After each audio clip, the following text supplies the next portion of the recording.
Welcome back to Grammar Grade 12. This is Unit 4, Lesson 28, and today we meet one of the most useful clauses in the language, the noun clause. You already know a noun can be a single word, city, hope, answer, but sometimes a whole clause, a group of words with its own subject and verb, steps in and does a noun's exact job. Once you can spot that, a huge range of sophisticated sentences suddenly makes sense. Let's dig in. Let's start with the idea itself. A noun clause is a subordinate clause. It can't stand alone as a sentence, but it's used exactly as a noun. Watch this. In the sentence, "The truth surprised us," the single noun, the truth, is the subject. Now swap in a clause. What she said surprised us. That group of words, what she said, has its own subject and verb, yet it slides into the very same slot the noun held. Same job, same place in the sentence, only now a whole clause is doing the work. Here's the first noun slot a clause can fill, the subject. Look at this sentence. Whatever the committee decides will stand. The subject isn't a single word, it's the whole clause, whatever the committee decides. That entire group of words is who or what the sentence is about. And here's a preview of the test we'll lean on all lesson. You could replace that clause with the simple word it. It will stand, and the sentence still holds together. When a clause names the who or what, it's serving as the subject. Now the second slot, the direct object, the thing that receives the action of a verb. Take this sentence. I finally understood why the engine stalled. The verb is understood, and if you ask, understood what, the answer is the whole clause, why the engine stalled. That clause is catching the action, so it works as the direct object. And again, the test holds. I finally understood it. Swap in it, the sentence still works, and you've confirmed the clause is doing a noun's job. The third slot is a little sneakier, the object of a preposition. Look at this one. Give the prize to whoever solves it first.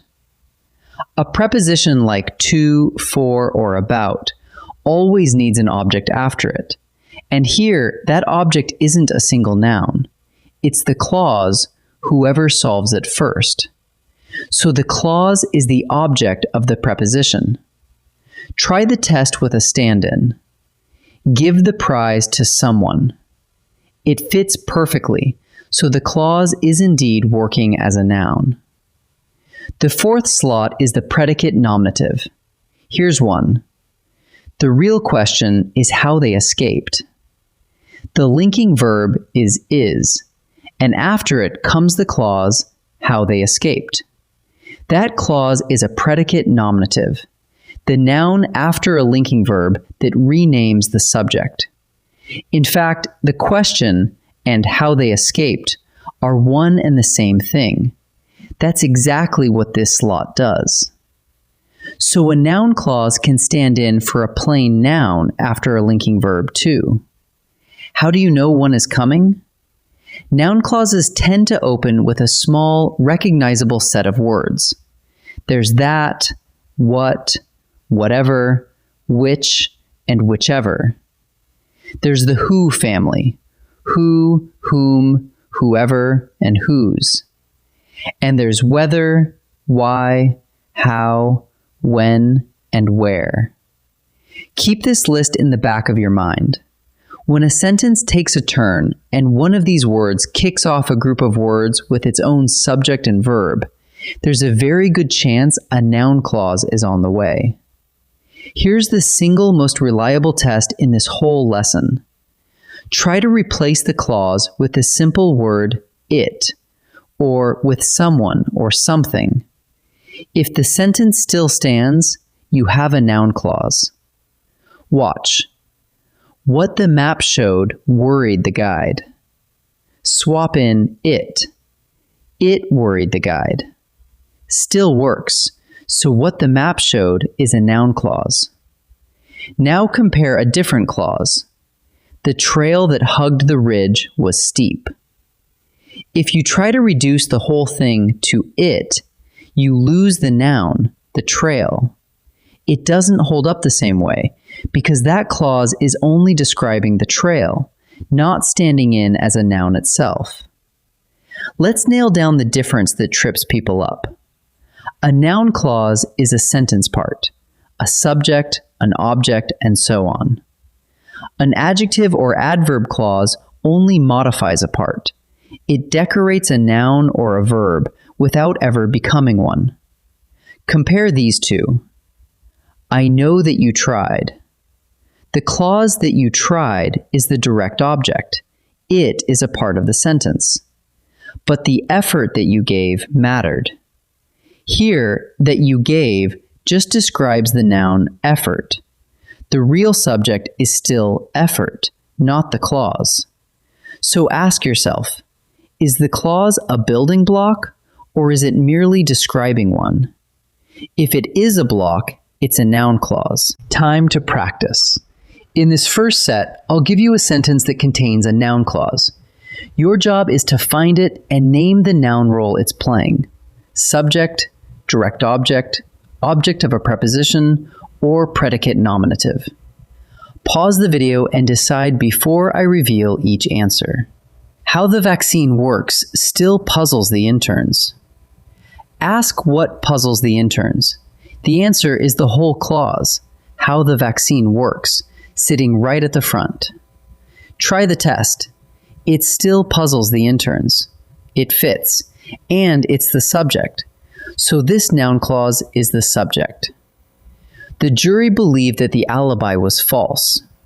The verb is believed. And believed what? The clause that the alibi was false. It's catching the action, so it's the direct object. Test it. The jury believed it. Works cleanly, so this noun clause is the direct object. Send the ballot to whoever registered early. Look right after the preposition to. The clause whoever registered early is what follows it. That makes it the object of the preposition. Test with a stand-in. Send the ballot to someone. Perfect fit. So this noun clause is the object of a preposition. For the second set, each sentence has a subordinate clause. But is it a noun clause or an adjective or adverb clause? Use the swap-in test. If you can replace the clause with it or something, and the sentence still stands, it's a noun clause. Pause and choose before I answer. What the divers found stunned the crew. Run the test. Replace the clause with it. It stunned the crew. The sentence still stands, and the clause is the subject. Since it can be swapped for it, this is a noun clause. The museum that opened downtown is free. Try the swap. You can't collapse this to just it without losing the noun, the museum. The clause that opened downtown is only describing the museum, telling you which one. Because it modifies a noun instead of being one, this is an adjective clause. Nobody knows why the signal faded. Test it. Replace the clause with it. Nobody knows it. The sentence holds, and the clause is the direct object of knows. Since it swaps cleanly for it, this is a noun clause, not an adverb clause. Let's gather up what we learned. First, a noun clause is a subordinate clause that does a noun's exact job. It can be a subject, a direct object, the object of a preposition, or a predicate nominative. Second, watch for the openers that tip you off.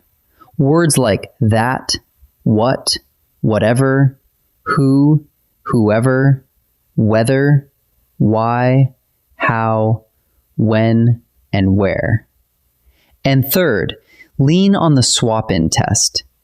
If you can replace the whole clause with it or someone, and the sentence still stands, you're looking at a noun clause.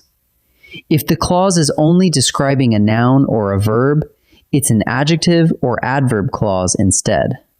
Nicely done.